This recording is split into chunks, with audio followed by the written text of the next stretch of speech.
পায়েস খেতে আমরা সকলেই কম বেশি পছন্দ করে থাকি। তাতে যদি এই রকম শাকালু মানে মিষ্টি আলুর পায়েস পাওয়া যায় তাহলে কিন্তু বেশ জমে যাবে, কি তাই না বন্ধুরা? Hello everyone, welcome back to my channel Payel lifestyle. কেমন আছো তোমরা সবাই? আশা করি ভালো আছো। তোমাদের ভালোবাসা আশীর্বাদে আমরাও বেশ ভালো আছি। তো আজকে কোনো ডেলি ব্লগ না, আজকে চলে এসেছে একটা ছোট্ট রেসিপি ব্লগ নিয়ে। শাক আলু মানে মিষ্টি আলুর পায়েস। অনেকে শাক আলু বলে, অনেকে মিষ্টি আলু বলে, বা অনেকে রাঙা আলুও বলে থাকে, যেহেতু এটা লাল কালারের আলু দেখতে পাচ্ছ। তো বন্ধুরা, আজকে আমি তৈরি করব মিষ্টি আলুর পায়েস বা ক্ষীর, যেটা খুব অল্প সময়ের মধ্যে হয়ে যায়, এমনকি খেতে ভীষণই সুস্বাদু হয়। আর বন্ধুরা, তোমরা এখানে দেখতে পাচ্ছ আমি 3টে মাঝারি সাইজের মিষ্টি আলু নিয়েছি। আলুগুলোকে কিন্তু ধুয়ে রেডি করে একেবারে নিয়ে নিয়েছি হাতের কাছে। এখন আমি এই মিষ্টি আলুকে দেখো আলুর সাইজে ডোম ডোম করে কেটে নিয়েছি, কেননা খুব অল্প সময়ের মধ্যে কিন্তু এই মিষ্টি আলু সেদ্ধ হয়ে যায়, খুব একটা বেশি সময় নেয় না। তাই সাইজটা দেখতেই পাচ্ছ আমি কিন্তু বেশ মোটাই রেখেছি। তোমরা চাইলে আলুর সাইজটা আরো একটু ছোট করতে পারো, তাতে পায়েসটা আর একটু তাড়াতাড়ি হয়ে যাবে। মিষ্টি আলুর পায়েস তৈরি করার জন্য হাতের কাছে কয়েকটা উপকরণ দেখো রেডি করে নিয়েছি। এখানে কাজু, 2টো এলাচ, একটা তেজপাতা আর 4টে কাঠবাদাম নিয়েছি। সাথে কিশমিশ অ্যাড করতে পারো, তবে আমার কাছে নেই তাই আমি স্কিপ করে গেছি। আর সাথে নিয়েছি এভরিডে গুঁড়ো দুধের একটা ছোট্ট প্যাকেট। এই যে প্যাকেটটা দেখতেই পাচ্ছ 150 গ্রাম। মানে তোমরা চাইলেও অ্যাড করতে পারো, না চাইলে মানে অ্যাড করতে নাও পারো আর কি, তবে অ্যাড করলে খেতে একটু বেশি ভালো হয়, তাই আমি অ্যাড করব। আর বন্ধুরা, আমার প্রচন্ড ঠান্ডা লেগেছে, তো কথা বলতে একটু সমস্যা হচ্ছে, তোমরা একটু বাড়িয়ে দিও। আর এই যে কড়াই বসিয়ে দেখো 1 চামচ ঘি দিয়ে দিয়েছি। আর ঘিয়ে এখন কাজু বাদাম আর কাঠবাদামটাকে হালকাভাবে ফ্রাই করে দেবো। তোমরা চাইলে ফ্রাই না করতেও পারো, তবে আমি ফ্রাই করে দেখেছি, বেশি টেস্ট হয়েছে খেতে, আর কি বেশি ভালো হয়েছে। তবে মিষ্টি আলুর পায়েস কিন্তু যত পরিমাণে তোমরা ঘি, দুধ, বাদাম বা চিনি অ্যাড করবে ততই কিন্তু খেতে সুস্বাদু হবে। আর এই যে দেখো আমি কিন্তু হালকাভাবে ফ্রাই করে তুলে নিয়েছি। এবারে আমি কড়াইয়ে দেখো আরেকটু ঘি দিয়ে দিলাম।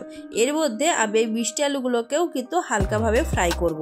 হালকাভাবে মানে একেবারেই হালকাভাবে একটু ফ্রাই করে দেবো। আর বন্ধুরা, আজকের এই মিষ্টি আলুর পায়েসের রেসিপিটা আমার এক ফ্রেন্ডের মুখে শুনেই কিন্তু আমি তৈরি করেছি, আর তাই তোমাদের মধ্যে শেয়ার করলাম।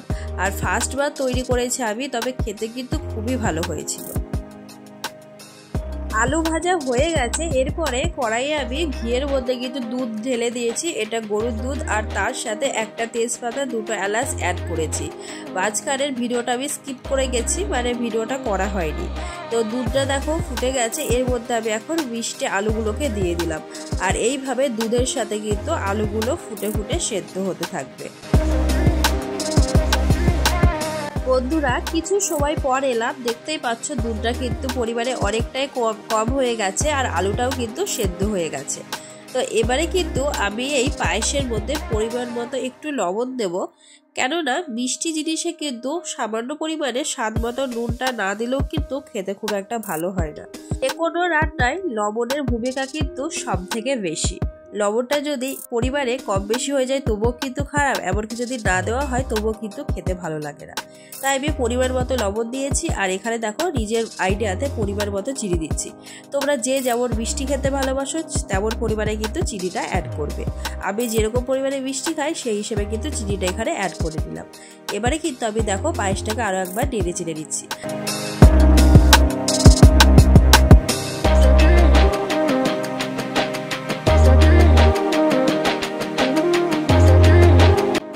চলে এলাম আরো একটু কিছু সময় পর। তো দেখো পায়েসটা একেবারে কিন্তু হয়ে এসেছে। আর এই পায়েসটাকে কিন্তু আর আমি দুধটাকে শুকোবো না, মানে এতটা পরিমাণে রেখেই দেবো, কেননা আলুর পায়েস যত ঠান্ডা হবে ততই কিন্তু জমে আসবে। তো চলো এবারে আমি উপর থেকে পায়েসের উপরে কাঠবাদাম আর কাজুগুলোকে ছড়িয়ে দেবো। আর কাঠবাদামগুলোকে আমি কিন্তু গুঁড়ো করে নিয়েছি, কেননা কাঠবাদাম গোটা দিলে খুব একটা ভালো লাগবে না খেতে, সেই কারণে। আর বন্ধুরা, তোমাদের কাছে যদি জাফরান বা কেশর থাকে সেটাও কিন্তু পায়েসে অ্যাড করতে পারো, তার সাথে কিশমিশ, এগুলো অ্যাড করলে কিন্তু খেতে আরও সুস্বাদু হবে।